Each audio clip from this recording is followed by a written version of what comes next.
एक छोटे से गांव में एक माँ बेटे रहा करते थे। बेटे का नाम मोहन था। माँ अपने बेटे को लेकर काफी चिंतित रहा करती थी। माँ सुबह उठकर अपने सभी काम करती और बेटा मोहन दिन में देर तक सोया रहता।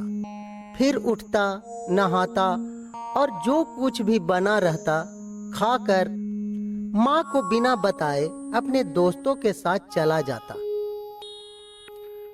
मोहन अपने दोस्तों के साथ एक छोटे से दुकान के पास रुकता है। मोहन अपने दोस्तों से कहता है, सुनो यार, आज मेरे पास पैसे नहीं है, आज मेरे लिए तुम ही लोग कुछ खरीद लो। मोहन की बातों को सुनकर सोहन बोलता है, तुम्हारा हर रोज का यही धंधा हो गया है, आज तक तुमने कभी खर्च नहीं किया। इतने में रोहन बोलता है, कहाँ से लाएगा पैसा, कहीं कुछ करता नहीं है, चलो आज मैं ही पिला देता हूँ। मोहन लड़कों के साथ रह रह कर नशा करना सीख जाता है और यहाँ घर में माँ मोहन के बारे में सोचती है, पता नहीं कहाँ चला जाता है, दिन भर बिना खाए पिए इधर उधर भटकता रहता है। दोपहर से शाम हो गई है पर अब तक आया नहीं। कुछ देर बाद रात हो जाएगी। बेटा भूखा होगा, कुछ बना देती हूँ, आएगा तो खा लेगा, कम से कम भूखा तो नहीं सोएगा। माँ वहाँ से उठती है और घर के अंदर चली जाती है। भला कोई भी माँ अपने बच्चों की चिंता क्यों नहीं करे। इस दुनिया में सबसे ज्यादा ख्याल रखने वाली माँ ही तो है। माँ बिना स्वार्थ के अपने बच्चों से प्रेम करती है। मोहन देर से घर आता है और घर आते ही माँ को आवाज देता है, माँ, माँ, माँ, कहाँ है? बहुत जोर की भूख लगी है, तुम खाने को दे दो, पेट में चूहा दौड़ रहा है। माँ बोलती है, आ गया बेटा, कहाँ चला जाता है? हर दिन सुबह जाता है और रात में आता है। बिना खाए पिए कितना कमजोर हो गया है। मोहन बोलता है, अच्छा अब खाने को कुछ लाओ, नहीं तो और कमजोर हो जाऊंगा। माँ बोलती है, अच्छा लाती हूँ बेटा। माँ खाना लाकर देती है और मोहन खाने लगता है। माँ बगल में बैठी रहती है और कुछ बोलती है, बेटा, मैं इस उम्र में अब अकेले काम नहीं कर पाऊंगी। तुम भी साथ रहोगे तो पैसे भी अधिक मिलेंगे और जीवन आराम से कटेगा। मोहन बोलता है, लेकिन माँ कल सोहन के साथ जरूरी काम से बाहर जाना है। मैं अच्छे से जानती हूँ हर दिन का तुम लोग का क्या काम रहता है। बुरी तरह से आदत बिगड़ चुकी है तुम्हारी। हर रोज सुबह निकल जाते हो और देर रात को लौटते हो। माँ इस तरह से बोलती हुई अपने कमरे में चली जाती है और मोहन कमरे में सो जाता है। माँ को नींद नहीं आती है, पूरी रात अपने बेटे के बारे में ही सोचती रहती है। पता नहीं इसकी आदतें कैसे सुधारूं, दिन प्रतिदिन बिगड़ती जा रही हैं। इसका उपाय मुझे ही ढूंढना होगा।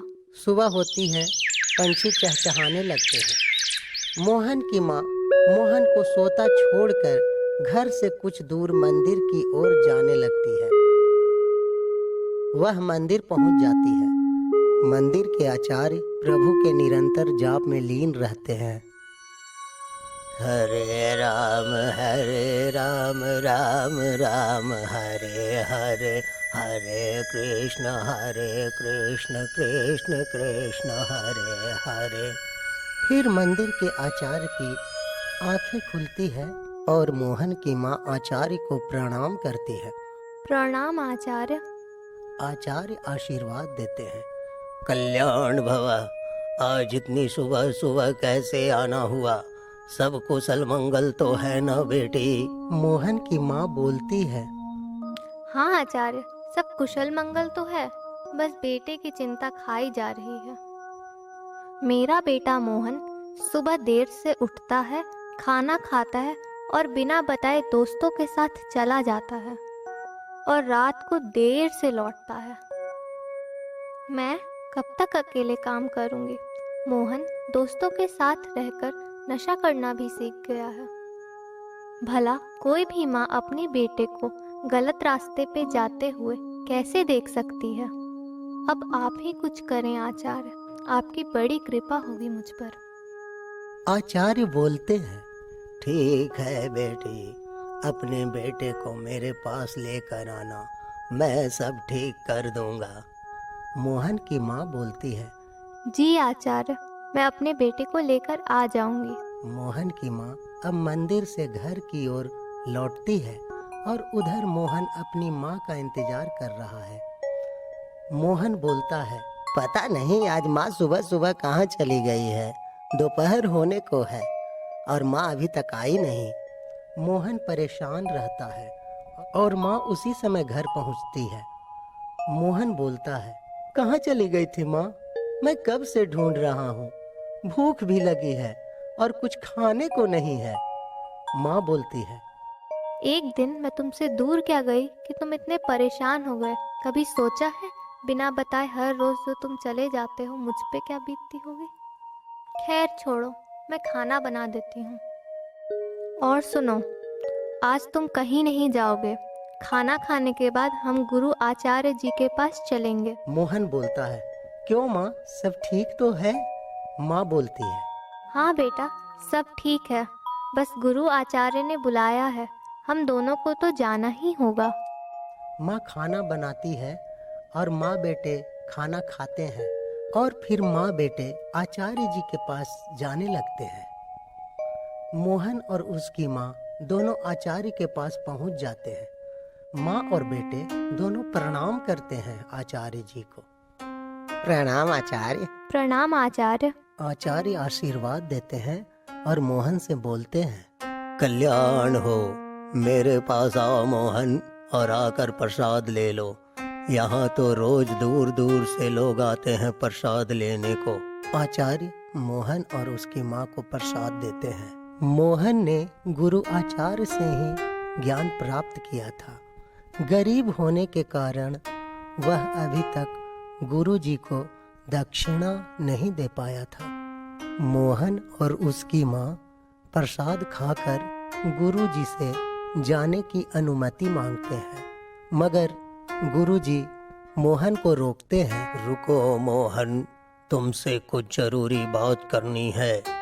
तुम्हें याद है वत्स, जब तुम आश्रम आए थे तब तुम्हारे पास दक्षिणा के रूप में देने के लिए कुछ भी नहीं था। तब मैंने तुमसे कुछ कहा था। मोहन बोलता है, जी आचार्य, मुझे अब तक याद है आपने जो कहा था। आपने कहा था कि जब मुझे जरूरत होगा तो मैं किसी भी रूप में तुमसे दक्षिणा ले लूंगा। आचार्य बोलते हैं, मैं बहुत खुश हूँ मोहन, तुमने सब कुछ याद रखा। अब वक्त आ गया है मोहन, मुझे अब गुरु दक्षिणा तुम किस रूप में देना चाहते हो? मोहन बोलता है, पर मेरे पास अब भी कुछ नहीं है आचार्य। आचार्य बोलते हैं, तुम्हारे पास है मोहन, जो मैं चाहता हूँ अगर तुम मुझे वचन दोगे तो मैं बोलूँगा। मोहन बोलता है, मैं वचन देता हूँ आचार्य, आप जो भी बोलेंगे वो मैं करूँगा। आचार्य बोलते हैं, ठीक है पुत्र, तो मैं तुम्हें आज से ही एक काम सौंपता हूँ। इस मंदिर में सुबह शाम हर रोज एक दिया नहा धोकर जलाना है, यही मेरा गुरु दक्षिणा है पुत्र। मोहन बोलता है, ठीक है आचार्य, मैं हर रोज नहा धोकर मंदिर में दिया जलाऊंगा। मोहन उसी दिन से सुबह शाम हर रोज मंदिर में दिया जलाने लगा। मोहन का यह गुरु दक्षिणा उसके जीवन में बहुत बड़ा बदलाव लेकर आया। वह हर रोज सुबह शाम उठने लगा मंदिर में जाने की वजह से, और शाम को मंदिर जाने की वजह से वो अब कहीं घूमने भी नहीं जाया करता, जिससे उसकी बुरी संगत भी छूट गई और अपनी माँ के कामों में हाथ भी बटाने लगा। उस दिन से माँ बेटे दोनों खुश रहने लगे।